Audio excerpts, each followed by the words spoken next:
नमस्कार। चलिए आज बात करते हैं भारत के एक बहुत ही जरूरी कानून के बारे में, घरेलू हिंसा से महिला संरक्षण अधिनियम 2005। ये वो कानून है जो घर की चार दीवारी के अंदर महिलाओं को सुरक्षा देने के लिए बनाया गया एक मजबूत कवच है। तो आगे बढ़ने से पहले एक नजर डालते हैं कि आज हम क्या-क्या समझेंगे। असल में हम इन 5 जरूरी सवालों के जवाब ढूंढने की कोशिश करेंगे जो इस पूरे कानून की तस्वीर हमारे सामने साफ कर देंगे। तो सबसे पहला और सबसे बुनियादी सवाल, आखिर इस कानून को बनाने की जरूरत ही क्यों पड़ी? देखिए, इस कानून का मकसद इसके शुरुआती शब्दों में ही छिपा है। इसका लक्ष्य सिर्फ सुरक्षा देना नहीं, बल्कि ज्यादा असरदार सुरक्षा देना है। ये कानून महिलाओं के उन संवैधानिक अधिकारों की हिफाजत करता है जिन्हें परिवार के माहौल में अक्सर अनदेखा कर दिया जाता है। अच्छा, तो अब सवाल ये उठता है कि कानून की नज़र में घरेलू हिंसा यानी डोमेस्टिक वायलेंस है क्या? और इसका जवाब शायद कई लोगों को हैरान कर दे, क्योंकि इसकी परिभाषा हमारी आम सोच से कहीं ज़्यादा बड़ी और गहरी है। इस कानून की धारा 3 घरेलू हिंसा को बहुत ही बड़े दायरे में देखती है। ये सिर्फ मारपीट या फिजिकल चोट तक ही सीमित नहीं है। इसमें हर वो चीज शामिल है जो किसी के दिमागी और जज्बाती सेहत को ठेस पहुंचाती है, जो अक्सर बाहर से दिखाई भी नहीं देती। तो सबसे पहले तो वो है जिसके बारे में हम सब सोचते हैं, शारीरिक शोषण। कोई भी हमला या ऐसा काम जो शरीर को तकलीफ दे या जान को खतरे में डाले, वो इसमें आता है। कानून यौन शोषण को भी साफ साफ एड्रेस करता है, और यहाँ फोकस ऐसी किसी भी हरकत पर है जो एक महिला की डिग्निटी, उसके सम्मान पर चोट पहुंचाती हो या उसे जलील महसूस कराती हो। और ये पॉइंट बहुत ही जरूरी है। कानून सिर्फ हाथ उठाने को ही हिंसा नहीं मानता। गाली देना, ताने मारना, बार बार नीचा दिखाना, ये सब भी इमोशनल और वर्बल एब्यूज के दायरे में आता है।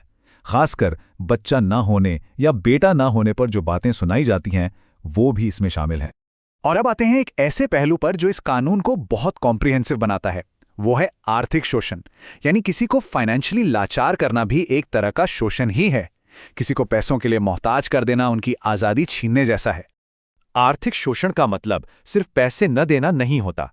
इसका मतलब है किसी को उनकी जरूरी चीजों से दूर रखना, उनकी मर्जी के बिना जॉइंट प्रॉपर्टी बेच देना या उन्हें घर में ही पराया महसूस करवाना। ये सभी बातें आर्थिक शोषण के अंदर आती हैं।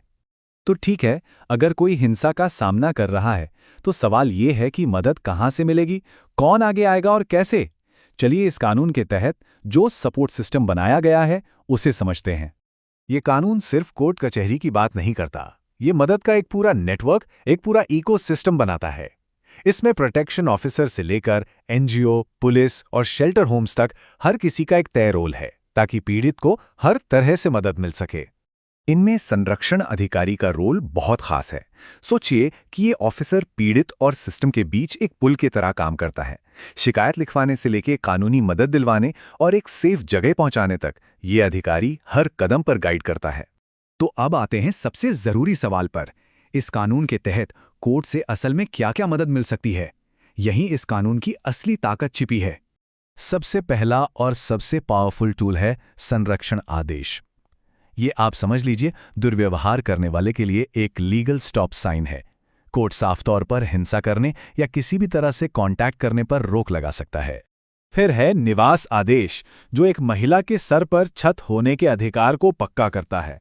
कोर्ट ये तय कर सकता है कि पीड़ित को शेड घर से नहीं निकाला जाएगा, भले ही वो घर उसके नाम पर हो या ना हो।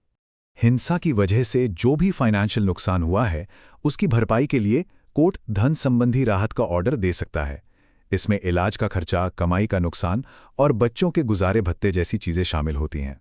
और अगर बच्चे हैं तो उनकी सेफ्टी सबसे जरूरी है। इसके लिए कोर्ट अभिरक्षा आदेश दे सकता है, जिसमें बच्चों की टेम्पररी कस्टडी पीड़ित को दी जा सकती है, ताकि बच्चों पर कोई बुरा असर ना पड़े। और आखिर में मुआवजा आदेश। ये सिर्फ फिजिकल चोट के लिए नहीं है, बल्कि मेंटल टॉर्चर और इमोशनल स्ट्रेस के लिए भी है।